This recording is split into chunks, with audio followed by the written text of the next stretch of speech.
Le Premier ministre Shogel Kokala Maïga tape du poing sur la table. Samedi dernier, lors d'un meeting, il a critiqué sa mise à l'écart dans la prise de certaines décisions par les autorités de la transition, un discours qui fait beaucoup jaser. Développement des filières agricoles et amélioration de l'environnement des affaires, c'est autour de ces thèmes que le Conseil national du patronat du Mali et la Banque mondiale ont organisé la journée du secteur privé au Mali ce mardi.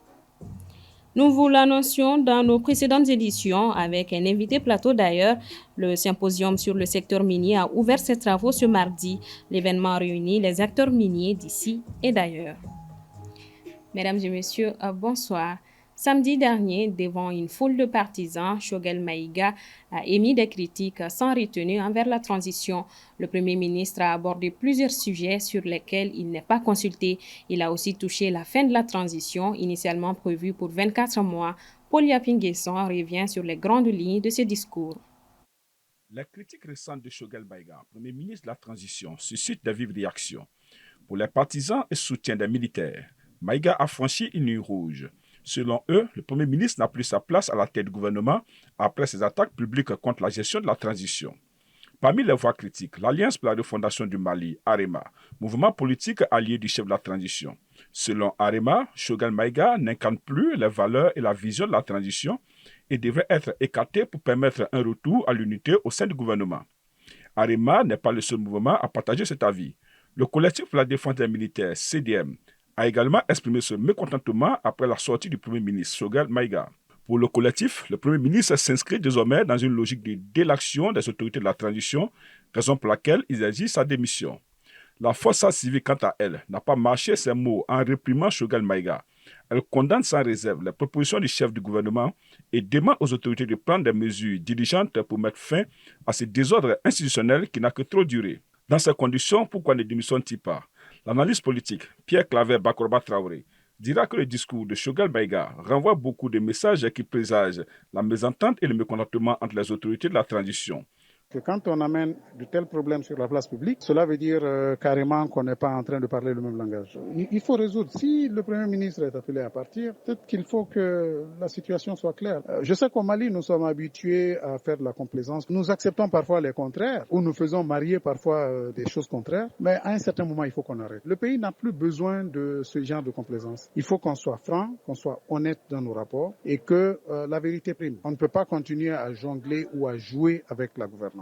Bien sûr, il faudra que des voix sages s'élèvent pour pouvoir apaiser la situation, mais il ne faudrait pas que cela nous amène à une autre crise. Quant au sociologue Fodje Tandigoura, la réponse à cette question touche à ses intérêts personnels. Je le cite.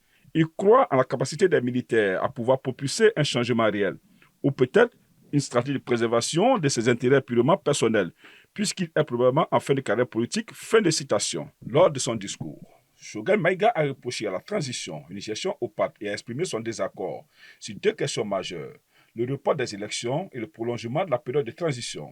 Il a affirmé ne plus être impliqué dans les décisions clés, suggérant que son rôle de Premier ministre se trouve marginalisé.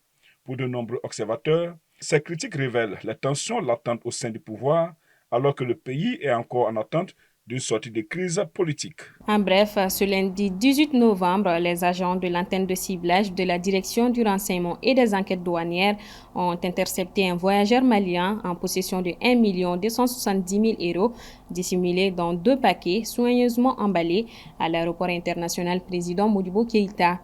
Cette saisine s'inscrit dans une série d'interceptions similaires effectuées ces derniers mois par les douanes maliennes qui agissent en conséquence pour que le pays ne soit un point de transit illégal de devises.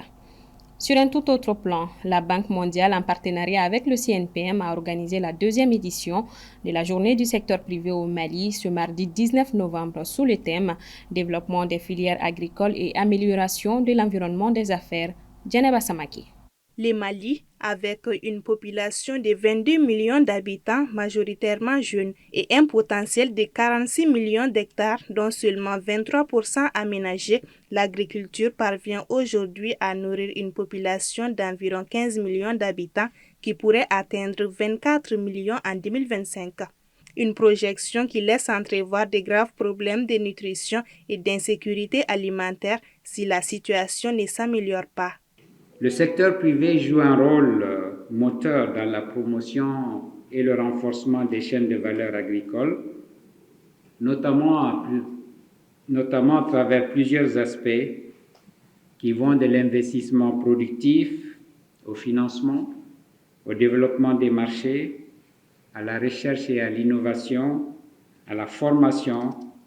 L'environnement des affaires reste également moins propice à la pratique des activités dans le secteur agricole, qui est marqué par la faiblesse des infrastructures de base, l'accès très difficile au financement et le faible niveau des ressources humaines, entre autres.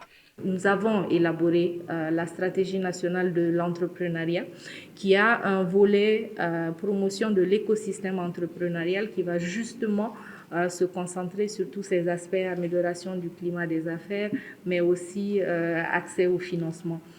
Sur le volet développement des compétences, donc des ressources humaines, nous mettons beaucoup l'accent sur, aujourd'hui, il y a un fort besoin de formateurs au niveau de nos centres de formation professionnelle. Donc, nous mettons en œuvre des politiques visant à améliorer la qualité de la formation professionnelle. Vos différentes contributions lors des échanges aideront énormément, j'en suis sûre, à impacter davantage le développement socio-économique tout en prenant en compte les réalités du terrain et les changements climatiques. La vision des acteurs du secteur agricole est d'aller vers une agriculture contractuelle et orientée vers les marchés. Ceci dans la posture d'avoir un marché cible avant de produire pour créer le contact entre les producteurs et les industriels.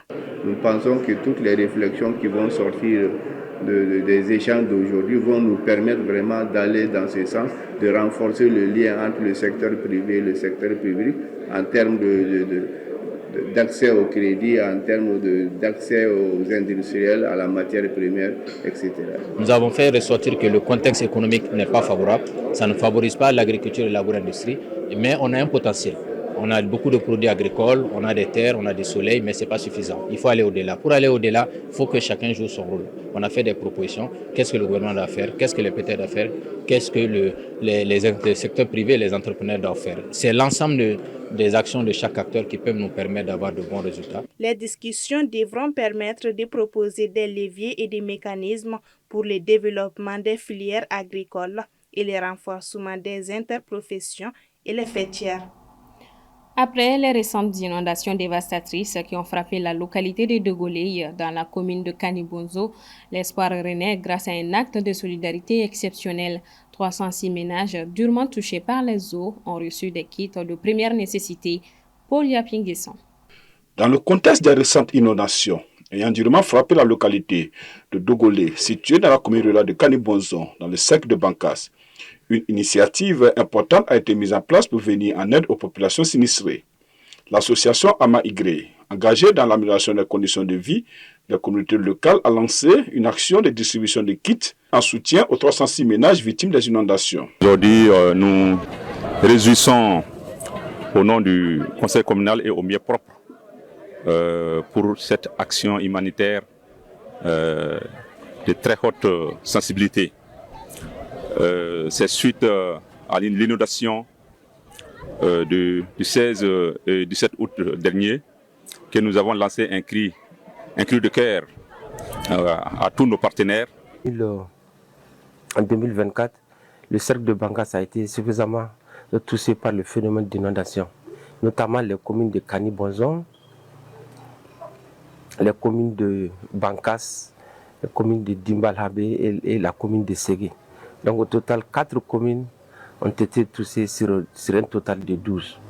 Le phénomène d'inondation a été très important et que du fait que dans la commune, si nous prenons la commune de Kanibonzo, nous voyons que beaucoup de villages ont été inondés, ce qui a entraîné un grand nombre de populations sinistrées.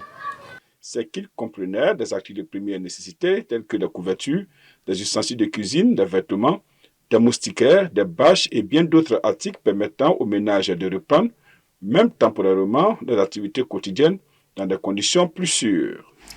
Composée de 12 salles de classe et 9 toilettes, l'école fondamentale Missira 2 a été entièrement réhabilitée et équipée par la Fondation Azalea, dont le président est un ancien élève du dit établissement. La remise s'est effectuée ce lundi 18 novembre en présence des plus hautes autorités scolaires. Smaïla Fani. Lancé le 20 juillet 2024, les travaux de réhabilitation et d'équipement de l'école fondamentale Missira 2 sont arrivés à terme, ayant pour objectif d'offrir aux enfants et à la communauté éducative un cadre idéal, propice à l'apprentissage et à l'épanouissement. Ce projet est une œuvre sociale de la Fondation Azalaï. Pour moi, ce moment est particulièrement émouvant et je suis surtout ému de retrouver mes amis de classe, mes amis d'école, plus de 5 décennies après. En tant qu'ancien élève de cette école, revoir ces murs me replonge dans de précieux souvenirs. C'est une véritable source de fierté et de satisfaction de constater que cet établissement qui m'a tant apporté continue encore de jouer son rôle dans la construction de l'avenir de nos enfants et de notre patrie. Composée de 12 salles de classe et 9 toilettes entièrement réhabilitées et équipées, cette école est désormais un lieu où chaque acteur dispose d'un environnement à la fois sûr, fonctionnel et stimulant. Ce projet, fruit d'un effort collectif, a partiellement transformé cette école. Les salles de classe ont été rénovées pour offrir un espace d'apprentissage moderne. Les toilettes et les points d'eau ont été entièrement refaits pour garantir des conditions sanitaires optimales. Une cantine scolaire a été construite répondant à un besoin essentiel pour nos élèves. La cour de l'école est en train d'être aménagée afin que les élèves aient un environnement propice. Des tables-bancs ont été ajoutées pour améliorer le confort des élèves. Les plus hautes autorités scolaires n'ont pas pu cacher leur joie lors de cette cérémonie de remise de l'école rénovée ce lundi 18 novembre.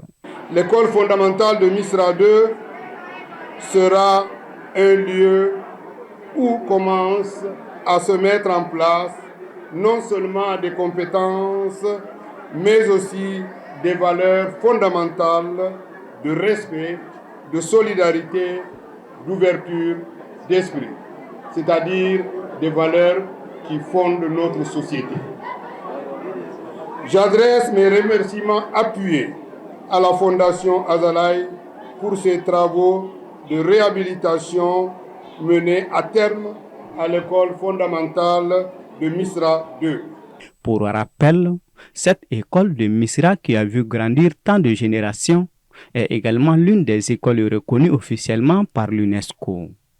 Et c'est parti pour la 3e édition du Symposium national sur le secteur minier au Mali, organisé par l'entreprise Temac Corporation. L'événement met l'accent sur le contenu local au Mali. Aminata Keita. Le Symposium national sur le secteur minier au Mali est une plateforme qui réunit l'ensemble des acteurs privés miniers dans un cadre de discussion et de réflexion autour du nouveau code minier, principalement sur le contenu local. Donc, ce qui a rendu cette édition assez symbolique, c'est justement de pouvoir avoir des fournisseurs qui prennent leurs responsabilités, de se dire que le contenu local, c'est notre affaire pour les privés, et c'est le moment de pouvoir justement saisir ces opportunités pour pouvoir faire face à ces défis. Parce que je le dis souvent, le contenu local n'est pas un défi individuel, c'est un défi collectif. Cette 3e édition, organisée par Temac Corporation, a réuni plusieurs acteurs du secteur minier ainsi que des banques et assurances. L'objectif étant de maximiser l'impact économique et social de l'industrie minière au Mali. Notre présence est essentielle. Nous sommes un acteur incontournable du secteur des mines au Mali depuis presque 60 ans et en Afrique en général depuis près de 100 ans. Ce qui fait qu'il est important pour nous d'être présents, d'accompagner les initiatives, les bonnes initiatives comme le symposium sur le secteur minier, parce que ce sont des actions à encourager. Nous sommes dans un moment critique de l'activité minière malienne. C'est un moment, qu'on l'a dit, historique, et nous pensons également que ce moment doit être marqué par la présence de tous les acteurs, aussi bien locaux qu'internationaux, comme nous pouvons l'être, afin d'apporter un tournant dans l'activité minière du Mali. La nouvelle loi sur le contenu local met l'accent sur l'opportunité de renforcer la présence des entreprises maliennes sur toute la chaîne de valeur du secteur minier. Le symposium se veut ainsi être un cadre de facilitation pour permettre aux sociétés maliennes de capter une part plus importante de ce marché afin que les bénéfices des ressources naturelles profitent directement aux Maliens. Le symposium, c'est surtout de réunir les gens pour que les gens apprennent à se connaître. Ou même s'ils se connaissent déjà, c'est de pouvoir faire en sorte d'améliorer les relations pour qu'ils puissent travailler ensemble. Parce que seuls, ils ne pourront pas faire face aux défis. C'est ensemble qu'ils vont pouvoir le faire.